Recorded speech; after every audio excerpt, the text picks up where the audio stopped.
sais, les notes aujourd'hui, ça reste quand même quelque chose d'assez abstrait. Bah, je veux dire, on est toujours en train d'hurler contre les gens qui ont des mauvaises notes, mais s'il n'y avait pas de mauvaises notes, quelque part, il n'y aurait pas de bonnes notes.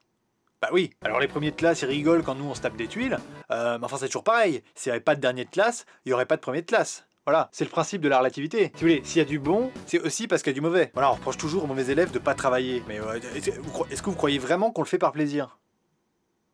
Bah non, on le fait pour les autres. Pour que tous les autres élèves aient forcément une chance de se sentir un peu meilleurs que nous. Comme ça, les élèves médiocres, même eux peuvent dire qu'ils ont toujours eu une note qui est meilleure que la nôtre. Mais ça, personne s'en rend compte, hein.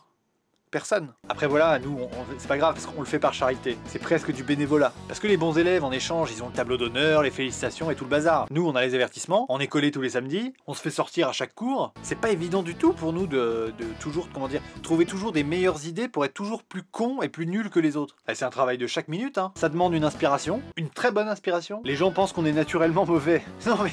ça c'est la meilleure. Vous croyez vraiment qu'on fait exprès de rendre une copie de maths en ayant fait un seul exercice sur les 5? Alors attendez, ça demande un courage hallucinant. Pareil en histoire, aller remplir une copie sans mettre une seule date. Eh ben c'est pas évident. D'une part, parce qu'on sait qu'on va se faire exploser le jour où la prof va rendre les copies, mais aussi parce qu'en pratique, remplir une copie d'histoire sans une date, bah c'est pas évident. C'est un savoir-faire, il y a des techniques. Voilà, c'est pas donné à tout le monde. Faut quand même avoir un peu de ça en soi. Attention, hein, je dis pas qu'il faut être nul de nature. Hein. Mais enfin quand même un peu. Alors moi personnellement ça va faire bientôt 6 ans que je suis nul. Bah, j'ai commencé tard hein, par rapport à beaucoup de gens. Moi j'ai commencé en seconde. Ce qui est assez rare parce qu'en général les mauvais on les repère dès la maternelle. Si tu veux tout le monde est en train de faire de la pâte à modeler. Le mauvais lui il est en train de la bouffer. Voilà, c'est plein de petites choses comme ça qui se travaillent.